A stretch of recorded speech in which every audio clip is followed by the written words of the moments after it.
Hello guys, welcome আমার ছোট্ট channel passion for নেচারে। আজকের ভিডিওটা হবে অ্যানিমেল লাভারদের জন্য। তো যারা অ্যানিমেল লাভার আছো, বাড়িতে ক্যাট ও ডগ রাখো, তাদের জন্য আজকে বলবো বেস্ট শ্যাম্পু।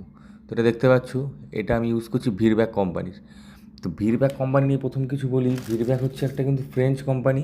এটা 1986 সাল থেকে মার্কেটে আছে। তো এটা দেখতে পাচ্ছ ভিরব্যাক ক্লিনার এম।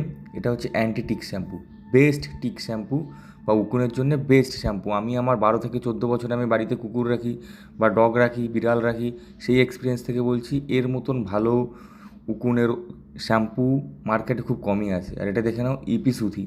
এটা হচ্ছে ডগের বা ক্যাটের স্কিন কোডটাকে সফট ও সিল্কি রাখার জন্য আমি এটা ইউজ করি। আর উকুন হলে আমি ক্লিনার এমটা ইউজ করি। ওটা ইউজ করে 10 থেকে 15 মিনিট রেখে দিয়ে তুমি ওকে স্নান করিয়ে দাও। স্নান করিয়ে দেওয়ার পরে যদি গায়ে তুমি একটা উকুন দেখতে পাও, ভিডিওতে এসে আমায় গালাগালি দিয়েছো। আমিও অনেক শ্যাম্পু তোমার ইউজ করেছি আমার এই 12 থেকে 14 বছরের এক্সপিরিয়েন্সে। হিমালয়, ইরিনা, মই, প্রোকোট, অনেক অনেক। কিন্তু আমার কাছে বেস্ট লেগেছে ভিরব্যাকের ক্লিনার এম আর ইপি সুতি। তোমরা ইউজ করে দেখো, এরকম আরও ভিডিও পেতে ফলো করে রাখো। Thank you for watching.